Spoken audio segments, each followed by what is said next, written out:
When you tell people that drink, oh, I don't drink, they're like, hell yeah, more for me. I like that attitude. Coffee people are not that way. I'm pretty convinced coffee is a multi-level marketing scheme. They're like, hey, good morning, would you like a cup of coffee? And I'm like, no, thank you, I don't drink coffee. And they're like, oh, so you just wake up? So I avoid coffee shops, but I was going to a friend's house and I sent them a text of like, hey, I'm on my way, let me know if I can stop and get anything, right? And then we all send that text, and immediately after we send it, we're like, if they make me fucking stop and get something. And that friend texted me back, 100% iced coffee, which I now understand was that person saying, I 100% want something. That something is iced coffee. But I do not drink coffee, so I thought 100% iced coffee is how you call it. I thought the percentage was in it. Don't fucking laugh! Don't laugh! It made sense to me. I'm like, milk's been doing percentages for decades, you know? You got dumb fucks paying for 2% of milk, where's the other 98%? I start having false memories of being in coffee shops and seeing people being like, Americano, 80-20. I'm standing in line, I finally get to the front of the line. Very nice baristas, like, what can we make for you today, sir? And I was like, 100% iced coffee. And he did nothing. He didn't press a button, he didn't look at his other worker and go, make it! Or whatever He looks at me and he goes, what did you say? And I'm like frazzled and I'm like, oh, I didn't go hard enough. So I was like, oh, I'm sorry. I want a 100% iced coffee. You fucking idiot. And he goes, sir, I have 0% idea what you're asking for. Because if I give you 100% coffee, it's not iced. And if I give you 100% ice, you have no coffee. What are we doing? And what we decided on, him and I as a team, I would be purchasing a large cup of coffee. I would be purchasing a large cup of ice. I would be purchasing a third empty cup to do the math in. Just take it back to the lab like, shit. This was the best meal I've ever had in my life. This happened when I was 11 years old, and it took place at a little restaurant called the Salt and Pepper Diner. It's a wonderful family restaurant. Now, I go into this place one day when I'm 11 with my best friend, John. And I should say that his name is also John. I'm not calling myself my own best friend. It's a separate human being. We walk into the Salt and Pepper Diner one day, and they had a jukebox there, all right? And the jukebox was 3 plays for $1. So we put in $7 and selected 21 plays of Tom Jones's What's New Pussycat. And then we ordered and waited. Here's the thing about when What's New Pussycat plays over and over and over and over and over again. The second time it plays, your immediate thought is not, hey, someone's playing What's New Pussycat again. It's, hey, What's New Pussycat is a lot longer than I first thought. And it has like a dip in the middle. The third time it plays, you're thinking maybe someone's playing What's New Pussycat again. The fourth time it plays, you're thinking, whoa. Someone just played What's New Pussycat 4 times, or at least someone played it twice, and it's a really long song. The 5th time is the kicker. Now, we're watching the entire diner at this point. Most people have gotten wind as to what's going on. And we're staring at this one guy, and he's sitting in his booth, and his, like, hand is shaking while his stupid kids jump around, and, like, he's been onto us since the beginning. And he's staring at his coffee cup like this, and he has this look on his face like he just got his 30-day chip from anger management. 4th play fades out. It's dead quiet. And then, I don't know if you know this, but the song begins very subtly. Wah, wah, What's New Pussycat? And the guy goes, God damn it! And pounds on the table, and silverware flies everywhere, and it was fantastic. But a word about my friend John and what a genius he was. Because when we were first up at the jukebox, and we were punching in the What's New Pussycat. I'd punched in about 7, and then John says to me, hey, wait. Before we drop in another What's New Pussycat, let's put in 1. It's not unusual. And that is when the afternoon went from good to great. After 7 What's New Pussycats in a row, suddenly, dum da dum dum na na na na na na. It's not unusual, and the sigh of relief swept through the diner. People were ecstatic. It was like the liberation of France. And on the other hand, when we went back, holy shit. It's not unusual, fades out. It's dead quiet.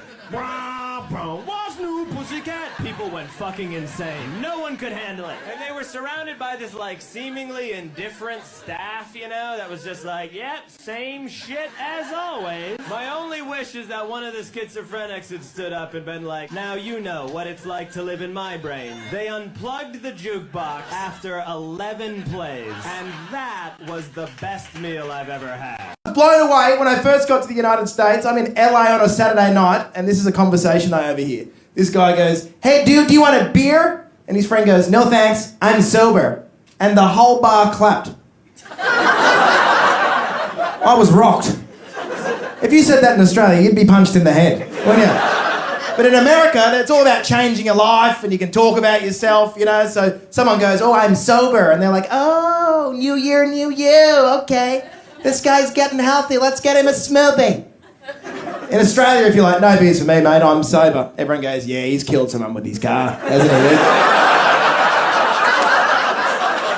I go to the grocery store, I get to the checkout, and the cashier says to me, "Would you like bags for your groceries?"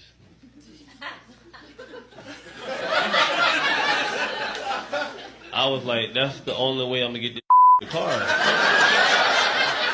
She replied, "How many bags would you like?" "As many as it'll take to get this car. Why are you asking me all these questions? We talking like the bad boy's not standing right here in front of us. That is his expertise. You should talk to him." And I turned to the bad boy like, "You need to speak up for yourself. You're never gonna move up at the rate you're going." I went to a supermarket. I got a coconut water. I opened it in the store. I've never done cocaine, but I will drink a drink before I've paid for it.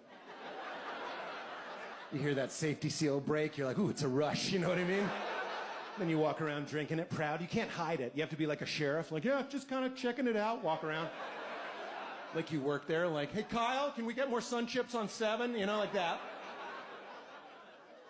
And I walked around so long, I finished the coconut water. I drank the whole one. It was one of those cardboard bottles. This is what put me in a good mood. I got up to the register. It was this Midwest beauty queen. She was in her 50s or 60s. I put down the bottle. I said, "Hi, I'd like to buy this coconut water, but I finished it." This is what put me in a good mood for 6 months. She went, "You devil."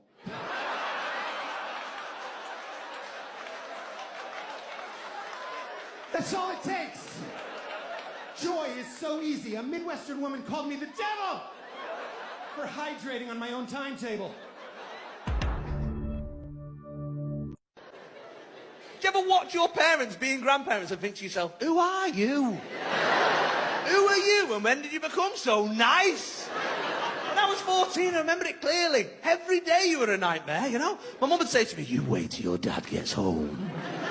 And I'd be worried all day. Every time I saw a shadow at the door, "Oh, God, he's here. Oh, God, he's here. Oh, God, he's here." And now I see his shadow at the door. He just comes straight in. "Granddad's here! Oh, who's this guy?" Kids fly downstairs like it's the second coming. "Granddad! Granddad!" He's got sweets in every pocket. Hey! Hope to make the sun shine.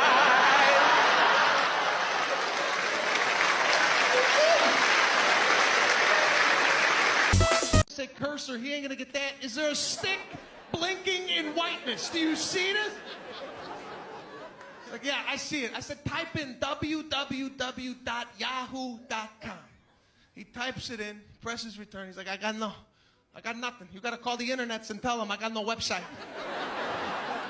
I said, read it back. What is it? He's like, I got www.dot. What? You spelled out that? I'm trying to get the guy to email, right? So I finally get him there. I said, Dad, call me when you send it, right? He called me back. He's like, yeah, I sent it. I don't know when you're going to get this, okay? Could be 5-6 days, depending how busy Yahoo is. I don't know. I said, Dad, I'm looking at it. So I open up the email. The entire email is in the subject heading. I'm like, what the? I love girlfriend fights when you're playing Xbox and you can always hear the guy. What's that? I'm gonna play one more game. Yeah, just go to bed. Yeah, you can go to bed. I don't have to be there. Yeah, no, we're winning right now. We've won like. Is that a real gun? Okay, put that down. Put that down. Put that down. That's not. He and I broke up because he cheated on me in my head, and I could not. Sorry, if you loved me, you wouldn't even do it up here. Like, you wouldn't even put yourself in that situation. Tina jumped right back at him. News is news, John. It happened. Leslie spouted behind him. Tina, you're the one who made me shoot the story anyway. Now all three were talking at once. Tina jumped right back at him. News is news, John. It happened. Leslie, blah, blah, blah, blah. I wonder what's for lunch today. I hope it's not meatloaf. I could really go for pizza right now. And then all three of them were talking at once. Ben heated up quickly and brought the meeting back to order. Professor Dumbledore sent all Gryffindor back to the Great Hall, where they were joined 10 minutes later by the students from Hufflepuff, Ravenclaw, and Slytherin, who all looked extremely confused. Professor Dumbledore sent all Gryffindor back to the Great Hall, where they were all joined 10 minutes later by their... If you give your phone to a stranger and ask them to take a picture of you, and they give your phone back and they only took one picture, you should be allowed to press charges. I'm not a good speller. I figured out why. It's because when I was a kid, I had to play that game Hangman a lot. Do y'all remember that game? Hangman? That is a violent way to learn how to spell. Like, when you think about it, it's a lot to put on a young kid, okay? I'm in 2nd grade. I don't even know who this guy is on the chalkboard or what he's been accused of, but if I don't spell tuberculosis correctly, I have to watch him die limb by limb, and it's my fault? How is it my fault? I'm 9 years old. I'm just learning the language. It rattled me, man. I'm 27 now, still can't spell restaurant. I have no idea. Is there a U in there? There might be a U. Nobody knows for sure. Spider in my bathroom the other day about had a stroke. You ever kill a spider and then you can't find the body? There's 2 hours of paranoia. I'll hunt for that thing like it's forensic files. Where's the body? It's dead, Dwight. No, it's not. It's got 2 legs and it's pissed. I gotta find it. It's an amputee. It's upset.